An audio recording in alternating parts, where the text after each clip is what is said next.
Hello student, मैं कोमल सिंह आप सबका अपने YouTube channel political science net crackers and winners में बहुत बहुत स्वागत करती हूँ। आशा करती हूँ आप सब बहुत अच्छे होंगे।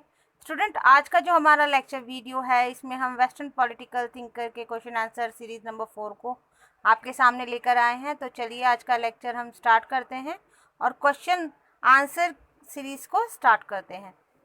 तो स्टूडेंट, आज के क्वेश्चन आंसर सीरीज़ का नंबर 1 पहला क्वेश्चन है कि हीगल राज्य को किस रूप में देखते थे। हीगल राज्य को किस रूप में देखते थे। आपके सामने मैं ऑप्शन रखती हूँ। नंबर 1 परिवार, नंबर 2 शासन, नंबर 3 समुदाय और नंबर 4 धरती पर ईश्वर के अवतार के रूप में। तो स्टूडेंट इसका आंसर कीजिए। तो स्टूडेंट इसका राइट आंसर है नंबर 4, धरती पर ईश्वर के अवतार के रूप में वह राज्य को देखते थे। ठीक है स्टूडेंट। क्वेश्चन नंबर दो की बात करें स्टूडेंट, तो क्वेश्चन नंबर 2 आपका पूछता है आपसे कि हीगल का मूल्य उद्देश्य क्या था। हीगल का मूल उद्देश्य क्या था।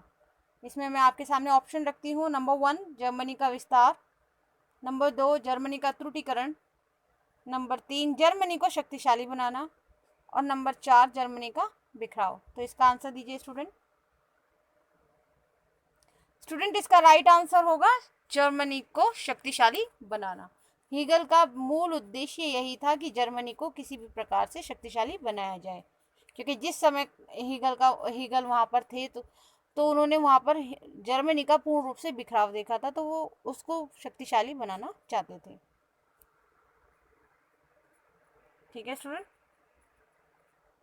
क्वेश्चन नंबर 4 की स्टूडेंट यदि बात की जाए तो क्वेश्चन नंबर 4 आपसे पूछता है कि हीगल के समय का जर्मनी किस व्यवस्था पर आधारित था, यानी कौन सा सिस्टम उस टाइम चल रहा था जब हीगल का समय था। वहां पर हीगल के टाइम पीरियड में जर्मनी में किस प्रकार का सिस्टम था, ये आपसे पूछा गया है। तो आप ये बताइए। तो इसमें ऑप्शन आपके सामने दिए गए हैं। नंबर 1 है उदारवादी व्यवस्था, नंबर 2 समाजवादी व्यवस्था, नंबर 3 सामंतवादी व्यवस्था या नंबर 4 समुदायवादी व्यवस्था।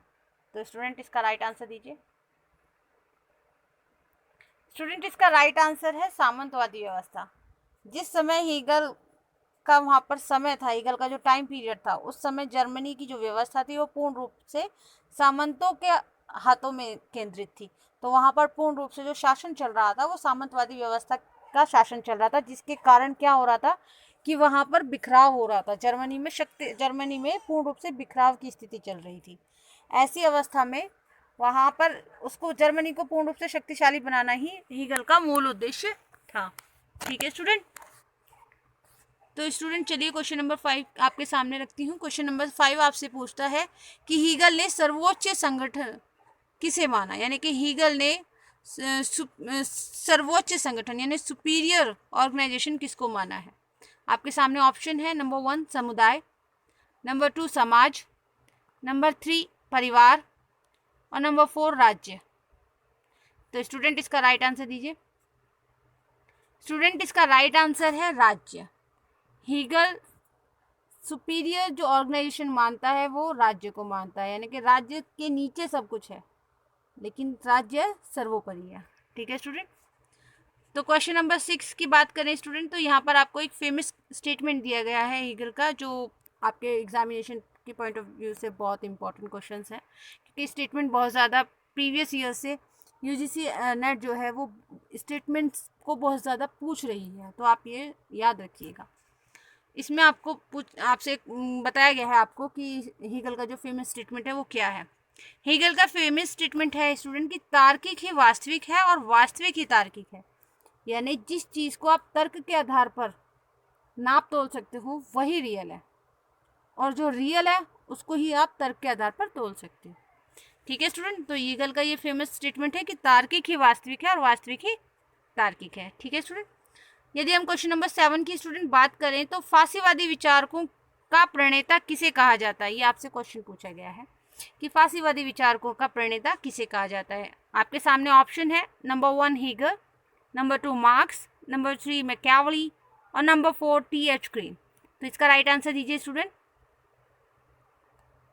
स्टूडेंट इसका राइट आंसर है हीगल। हीगल को फांसीवादी विचारकों का प्रणेता कहा जाता है।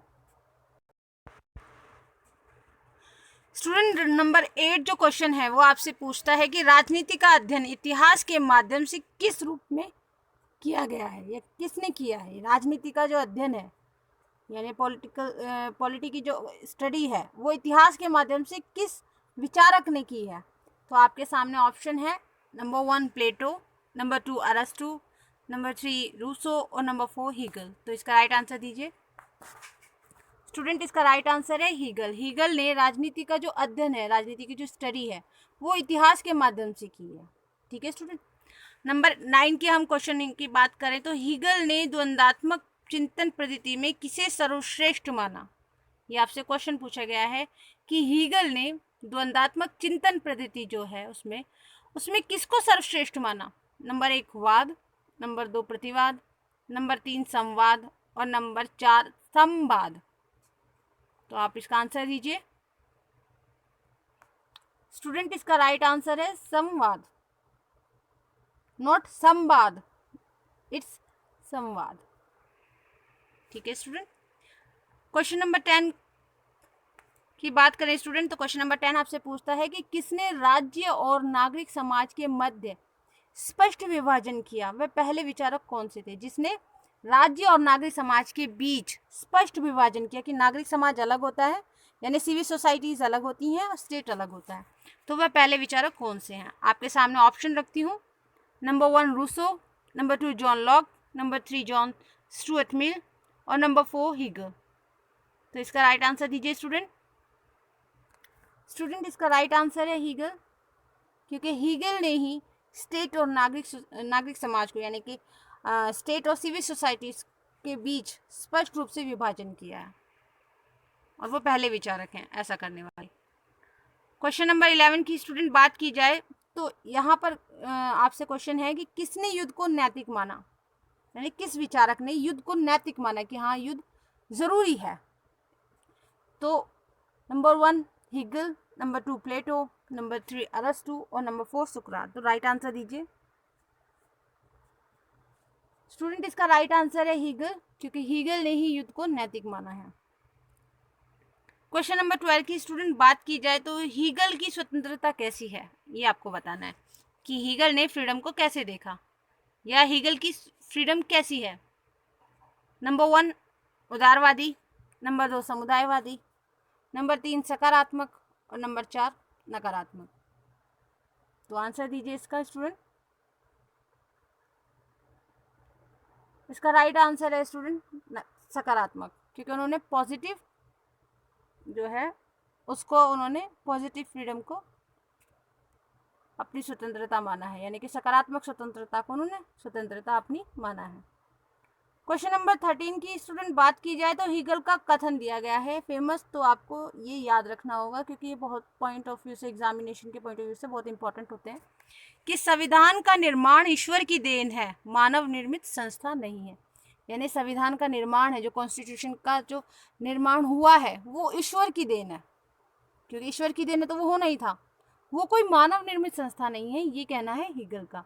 क्योंकि हीगल क्या है कि हीगल ईश्वर को और राज्य को सर्वोपरि मानते हैं और मानव को उसके काफी नीचे मानते हैं। क्वेश्चन नंबर 14 की स्टूडेंट बात करें तो क्वेश्चन नंबर 14 है कि हीगल ने ईश्वर की जगह किस शब्द का प्रयोग किया। ये क्वेश्चन एग्जामिनेशन में पहले भी आ चुका है स्टूडेंट, तो आप ये नोट डाउन करके रखिएगा, ये बहुत ज़्यादा इंपॉर्टेंट है। हीगल ने ईश्वर की जगह किस शब्द का प्रयोग हीगल ने ईश्वर की जगह किस शब्द का प्रयोग किया। तो स्टूडेंट इसका राइट आंसर दीजिए। आपके सामने ऑप्शन रखती हूँ। नंबर 1 समुदाय, नंबर 2 राज्य, नंबर 3 परिवार और नंबर 4 सार्वभौमिक आत्मा। तो स्टूडेंट इसका राइट आंसर है नंबर 4 सार्वभौमिक आत्मा। ठीक है स्टूडेंट। तो स्टूडेंट आज हमने मोस्ट इम्पॉर्टेंट 14 क्वेश्चंस हीगल के आपके सामने रखे और ये आपके एग्जामिनेशन के पॉइंट ऑफ व्यू से बहुत ज़्यादा इम्पॉर्टेंट है स्टूडेंट। मैं आपको जो भी क्वेश्चन सीरीज लाकर दे रही हूँ थिंकर की आपको क्वेश्चन सीरीज में प्रोवाइड करवा रही हूँ। इससे पहले मैं आपको कन्फ्यूशियस की क्वेश्चन सीरीज प्रोवाइड करवा चुकी हूँ, मैरी वोस्टनक्राफ्ट की प्रोवाइड करवा चुकी हूँ, मैकियावेली की प्रोवाइड करवा चुकी हूँ। साथ ही साथ लेक्चर वीडियोस आपको प्रोवाइड करवाए जा रहे हैं वेस्टर्न पॉलिटिकल थिंकर्स के।